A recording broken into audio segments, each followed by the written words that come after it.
তো বন্ধুরা ফাইনালি রেলওয়ের তরফ থেকে নতুন নিয়োগ শুরু হলো এবং সেই সম্পর্কিত অফিসিয়াল নোটিফিকেশন জারি হয়েছে এবং যেখানে আপনি অ্যাপ্লিকেশন করতে পারবেন 20 জানুয়ারি 2024 থেকে 19 ফেব্রুয়ারি 2024 পর্যন্ত। তো দেখতে পাচ্ছেন আজকে যে বিজ্ঞপ্তি সম্পর্কে এই ভিডিওতে আমরা আলোচনা করছি, এটা হচ্ছে রেলওয়ের তরফ থেকে এএলপি অফিসিয়াল নোটিফিকেশন কিন্তু জারি হলো এবং সেই সম্পর্কে পুরোপুরি ডিটেলে আলোচনা করব। যেখানে আজকে আমরা আলোচনা করব শিক্ষাগত যোগ্যতা থেকে শুরু করে বয়সের লিমিট, সিলেকশন প্রসেস এবং ফাইনাল মেরিট লিস্ট কিভাবে তৈরি করা হয় সেই সম্পর্কিত প্রত্যেকটি তথ্য রয়েছে। পুরোপুরি ভিডিও দেখতে থাকুন। অফিসিয়াল নোটিফিকেশন কিন্তু জারি করা হয়ে গেছে। যারা ভিডিওটি দেখছেন অবশ্যই লাইক করে দেবেন। তার পাশাপাশি নিয়মিত চাকরি আপডেটগুলো পেতে হলে অবশ্যই চ্যানেলটি সাবস্ক্রাইব করে রাখুন। তো এখানে যারা অ্যাপ্লিকেশন করবেন তাদের ক্ষেত্রে বলে রাখি, অ্যাপ্লিকেশন শুরু হচ্ছে 20 জানুয়ারি 2024 থেকে এবং অ্যাপ্লিকেশন আপনি করতে পারবেন 19 ফেব্রুয়ারি 2024 পর্যন্ত এবং এখানে বয়সের লিমিট ক্যালকুলেট করা হবে 1/7/2024 অনুযায়ী। অর্থাৎ এই যে নির্দিষ্ট ডেট রয়েছে, এই নির্দিষ্ট ডেটে অবশ্যই আপনাদের বয়স থাকতে হবে মিনিমাম 18 থেকে 30 বছরের মধ্যে জেনারেল ক্যাটাগরিতে। আর যদি আপনি SC ST হয়ে থাকেন তাহলে 5 বছরের ছাড়, আর যদি আপনি OBC হয়ে থাকেন তো সেক্ষেত্রে 3 বছরের ছাড় পেয়ে যাচ্ছেন। অর্থাৎ এখানে জেনারেল ক্যাটাগরিতে 18 থেকে 30 1/7/2024 অনুযায়ী, আর SC STদের ক্ষেত্রে 18 থেকে 35 1/7/2024 অনুযায়ী, আর OBCদের ক্ষেত্রে 18 থেকে 33 1/7/2024 অনুযায়ী। তো এই যে বয়সের লিমিট, এই বয়সের লিমিটে যারা থাকবেন তারাই কিন্তু এখানে অ্যাপ্লিকেশন করতে পারবেন। এখানে আরও একটি গুরুত্বপূর্ণ তথ্য বলে রাখি, যেটা হচ্ছে শিক্ষাগত যোগ্যতা, অর্থাৎ কারা কারা কী কোয়ালিফিকেশানে অ্যাপ্লিকেশন করতে পারবেন। তো বলে রাখি এখানে শিক্ষাগত যোগ্যতা, এখানে বলে রাখি যদি আপনি এএলপি ক্ষেত্রে অ্যাপ্লিকেশন করেন তো সেক্ষেত্রে মাধ্যমিক পাসের সাথে সাথে এখানে কিন্তু ITI থাকতে হবে এবং ITI যে সার্টিফিকেট রয়েছে সেটা অবশ্যই হতে হবে NCVT অথবা SCVT স্বীকৃত প্রতিষ্ঠান থেকে। আর এই কোয়ালিফিকেশন যদি না থাকে তাহলে যদি আপনি ডিপ্লোমা করে থাকেন অথবা ডিগ্রি করে থাকেন ইঞ্জিনিয়ারিংয়ে, তবু কিন্তু আপনি এএলপির জন্য অ্যাপ্লিকেশন করতে পারবেন। আর টেকনিশিয়ান পোস্টের ক্ষেত্রে বলে রাখি উচ্চ মাধ্যমিক পাস কিন্তু হতে হবে এবং উচ্চ মাধ্যমিক পাস হতে হবে PCM সাবজেক্টে। PCM সাবজেক্ট অর্থাৎ ফিজিক্স, কেমিস্ট্রি এবং ম্যাথ, এই 3টি সাবজেক্ট অর্থাৎ যাদের সায়েন্স ব্যাকগ্রাউন্ড থেকে উচ্চ মাধ্যমিক পাস রয়েছে তারা কিন্তু টেকনিশিয়ান পোস্টের জন্য অ্যাপ্লিকেশন করতে পারবেন। তো এই হচ্ছে শিক্ষাগত যোগ্যতা। এই শিক্ষাগত যোগ্যতা যদি থাকে তাহলে এই ভিডিওটি সম্পূর্ণ দেখুন। আজকে প্রত্যেকটি তথ্য সম্পর্কে সম্পূর্ণ ডিটেল আলোচনা করব, অর্থাৎ ভ্যাকেন্সি সংখ্যা থেকে শুরু করে সিলেকশন প্রসেস, মেরিট লিস্ট কিভাবে তৈরি করা হয় সেই সম্পর্কিত তথ্য রয়েছে। যারা ভিডিওটি দেখছেন অবশ্যই লাইক করে দেবেন। তার পাশাপাশি চ্যানেলটি সাবস্ক্রাইব করে রাখুন নিয়মিত চাকরি আপডেটগুলো পাওয়ার জন্য। এখানে এরপর আমরা আলোচনা করব সিলেকশন প্রসেস সম্পর্কে, অর্থাৎ কয়টি ধাপের মাধ্যমে এখানে নিয়োগ করা হয়ে থাকে। তো এখানে বলে রাখি টোটাল কিন্তু 3টি ধাপ রয়েছে। প্রথম ধাপ হচ্ছে CBT 1। এই CBT 1-এর ক্ষেত্রে 75টি কোশ্চেন থাকে, 60 মিনিটের পরীক্ষা হয় এবং নেগেটিভ মার্কিং থাকে 1/3। এটা কিন্তু নেগেটিভ মার্কিং রয়েছে।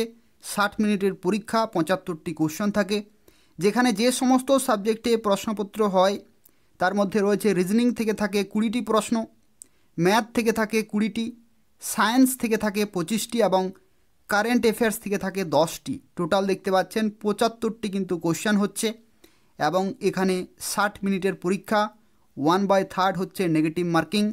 এটা হচ্ছে CBT 1। আর CBT 1-এর ক্ষেত্রে বলে রাখি এটা কিন্তু একটা কোয়ালিফাইং ইন নেচার, অর্থাৎ এই যে নম্বর এটা কিন্তু ফাইনাল মেরিট লিস্টে ধরা হয় না, কিন্তু এই পরীক্ষাতে আপনাকে কোয়ালিফাই করতে হবে। এটা হচ্ছে প্রথম পরীক্ষা এবং এই পরীক্ষাতে যারা কোয়ালিফাই করবেন তাদেরকে ডাকা হবে CBT 2-তে। এই যে CBT 2 পরীক্ষা, এই পরীক্ষার যে নম্বর সেটা কিন্তু ফাইনাল মেরিট লিস্টে ধরা হয়। তো সেক্ষেত্রে এই পরীক্ষায় কিন্তু খুব ভালো স্কোর করতে হবে। এই যে CBT 2 পরীক্ষা রয়েছে সেই CBT 2-এর ক্ষেত্রে 100টি কোশ্চেন থাকে, 90 মিনিটের পরীক্ষা এবং 1/3 এখানে কিন্তু নেগেটিভ মার্কিং রয়েছে, যেখানে ম্যাথামেটিক্স থেকে থাকে 25, রিজনিং থেকে থাকে 25, জিকে এবং কারেন্ট অ্যাফেয়ার্স রয়েছে 10 এবং সায়েন্স এবং ইঞ্জিনিয়ারিং সাবজেক্ট রিলেটেড এখানে কিন্তু 40 রয়েছে। অর্থাৎ এখানে দেখতে পাচ্ছেন টোটাল কিন্তু 100টি কোশ্চেন রয়েছে। 90 মিনিটের পরীক্ষা এবং 1/3 হচ্ছে এখানে নেগেটিভ মার্কিং। আর এখানে যে ফাইনাল মেরিট লিস্ট তৈরি করা হয় সেই ফাইনাল মেরিট লিস্টে কিন্তু হয় CBT 2, অর্থাৎ এই যে CBT 2 রয়েছে সেই CBT 2 থেকে 70% নম্বর নেওয়া হয়। আর আরও একটি টেস্ট হয়ে থাকে যেটি হচ্ছে সাইকোমেট্রিক টেস্ট, এবং সেখান থেকে 30% নম্বর কিন্তু নেওয়া হয়। টোটাল 100% হচ্ছে, এবং সেখান থেকে যাদের সর্বোচ্চ নম্বর থাকবে তারা কিন্তু ALP পোস্টে জয়েনিং পেয়ে যাবেন। আর এখানে আরও একটি তথ্য বলে রাখি, এই যে সমস্ত ধাপগুলি রয়েছে এই ধাপগুলির সাথে সাথে আরও একটি ধাপ হয়, সেটি হচ্ছে ট্রেড টেস্ট। এটাতেও কিন্তু আপনাকে কোয়ালিফাই করতে হবে। এই নম্বর কিন্তু পরীক্ষায় ধরা হয় না, জাস্ট আপনাকে কোয়ালিফাই করতে হবে। এবং এই যে ট্রেড টেস্ট রয়েছে এখানে কিন্তু 75টি কোশ্চেন, 60 নম্বরের পরীক্ষা, এবং নেগেটিভ মার্কিং থাকে 1/3। যেখানে ট্রেড টেস্ট হয়ে থাকে অর্থাৎ আপনি যে কোয়ালিফিকেশন অ্যাপ্লিকেশন করবেন সেই কোয়ালিফিকেশন রিলেটেড এখানে কিন্তু ট্রেড টেস্ট হয়। যেখানে ALP যারা ALPর জন্য অ্যাপ্লিকেশন করবেন তো তাদের ক্ষেত্রে কোয়ালিফাইং মার্কস হচ্ছে 42, অর্থাৎ 56% কিন্তু আপনাকে পেতেই হবে। আর টেকনিশিয়ান পোস্টের জন্য যারা অ্যাপ্লিকেশন করবেন তাদের ক্ষেত্রে 26.25 অর্থাৎ 35% কিন্তু নম্বর পেতে হবে, তাহলে আপনি এই ট্রেড টেস্টে কিন্তু কোয়ালিফাই করতে পারবেন। যারা ট্রেড টেস্টে কোয়ালিফাই করবেন তাদের কিন্তু এখানে সিলেকশন হবে, যারা কোয়ালিফাই করতে পারবেন না তারা কিন্তু সেখানেই পুরোপুরি রিজেক্টেড হয়ে যাবেন। আর টেকনিশিয়ান পোস্টের ক্ষেত্রে দেখতে পাচ্ছেন যে ফাইনাল মেরিট লিস্ট হয়ে থাকে, সেখানে কিন্তু যে CBT 2 পরীক্ষা হয়, এই যে CBT 2 এই CBT 2 নম্বরের ভিত্তিতেই কিন্তু ফাইনাল মেরিট লিস্ট হয়ে থাকে।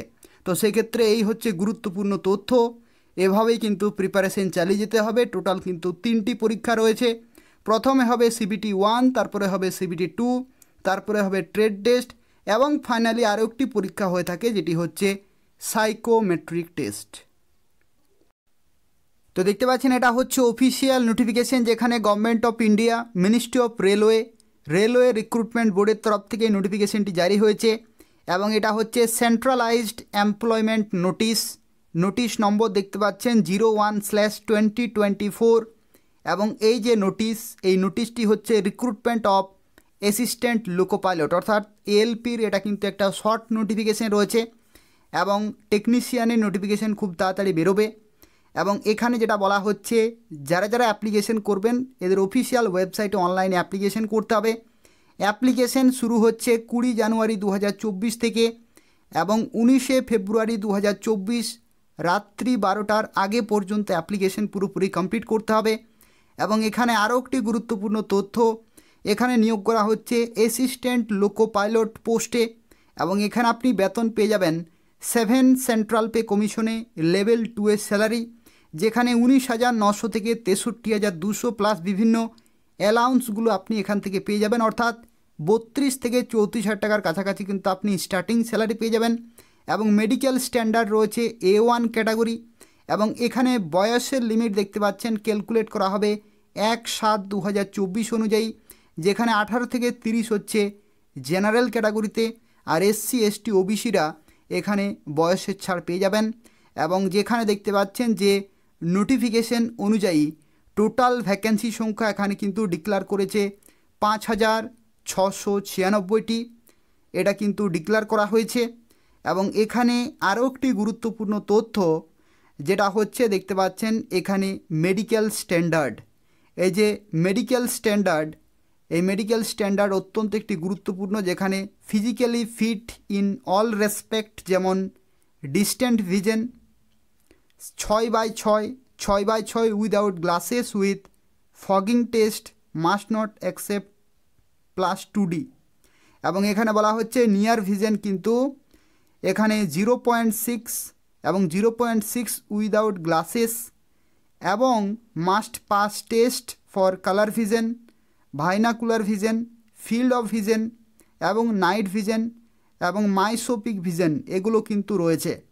তো ভিশন স্ট্যান্ডার্ড কিন্তু এখানে আপনাকে অবশ্যই ম্যাচ হতে হবে বা কোয়ালিফাই করতে হবে, তাহলে আপনি ALP যে পোস্ট রয়েছে সেই পোস্টে আপনি ফাইনালি চাকরি পাবেন। এখানে এসেনশিয়াল কোয়ালিফিকেশনের মধ্যে দেখতে পাচ্ছেন বলা হচ্ছে ম্যাট্রিকুলেশন বা মাধ্যমিক পাস, এবং ITI কিন্তু থাকতে হবে, যেটা অবশ্যই হতে হবে NCVT অথবা SCVT স্বীকৃত প্রতিষ্ঠান থেকে। এবং এখানে যে সমস্ত ট্রেড রয়েছে সেই সমস্ত ট্রেডে কিন্তু আপনাদের কোয়ালিফিকেশন থাকতে হবে, যেমন ইলেকট্রিশিয়ান থেকে শুরু করে ইনস্ট্রুমেন্ট মেকানিক রয়েছে, millwright, maintenance mechanic, mechanic radio and TV, electronics mechanic, mechanic motor vehicle, wireman, tractor mechanic, এই সমস্ত বিভিন্ন দেখতে পাচ্ছেন ট্রেড রয়েছে। এই সমস্ত ট্রেড থেকে কিন্তু আইটিআই সার্টিফিকেট থাকতে হবে। এখানে দেখতে পাচ্ছেন ফিটারও কিন্তু রয়েছে। তো এই হচ্ছে কোয়ালিফিকেশন। এখানে বলা হচ্ছে degree in engineering discipline as above will also be acceptable in the Liu of diploma in engineering, অর্থাৎ ডিপ্লোমা এবং ডিগ্রি ইঞ্জিনিয়ারিং যারা করেছেন তারাও কিন্তু এখানে অ্যাপ্লিকেশন করতে পারবেন, যেটা আমি অলরেডি আপনাকে শুরুতেই বলে দিলাম। আর এখানে আরও একটি গুরুত্বপূর্ণ তথ্য যেটা হচ্ছে এখানে মোড অফ এক্সামিনেশন যেটা হবে সিবিটি মোড, অর্থাৎ অনলাইনে কম্পিউটার বেসড কিন্তু পরীক্ষা হবে। এবং এখানে আরও একটি গুরুত্বপূর্ণ তথ্য বলা রয়েছে যে অ্যাপ্লিকেশন ফি। তো অ্যাপ্লিকেশন ফি দেখতে পাচ্ছেন বলা হচ্ছে যে ফর অল ক্যাটাগরি অর্থাৎ জেনারেল এবং ওবিসি, জেনারেল এবং ওবিসি ছেলেদের ক্ষেত্রে এখানে 500 টাকা পেমেন্ট করতে হবে। আর যদি আপনি যে কোনো ক্যাটাগরির মেয়ে হয়ে থাকেন, অথবা ট্রান্সজেন্ডার, অথবা এক্স সার্ভিসম্যান, অথবা এসসি এসটি, তাদের ক্ষেত্রে দেখতে পাচ্ছেন এখানে কিন্তু 250 টাকা এখানে কিন্তু ফি প্রয়োজন হচ্ছে। অর্থাৎ ছেলেদের ক্ষেত্রে যদি আপনি জেনারেল অথবা ওবিসি হয়ে থাকেন তো সেক্ষেত্রে 500 টাকা, আর আদার্স ক্যাটাগরির ক্ষেত্রে এখানে কিন্তু 250 টাকা অ্যাপ্লিকেশন ফি প্রয়োজন হচ্ছে। এখানে ফিমেল ক্যাটাগরি বলতে বলা হয়েছে যে কোনো ক্যাটাগরির মেয়ে, এসসি এসটি জেনারেল, যে কোনো ক্যাটাগরির মেয়েদের ক্ষেত্রে কিন্তু এখানে 250 টাকা অ্যাপ্লিকেশন ফি লাগবে।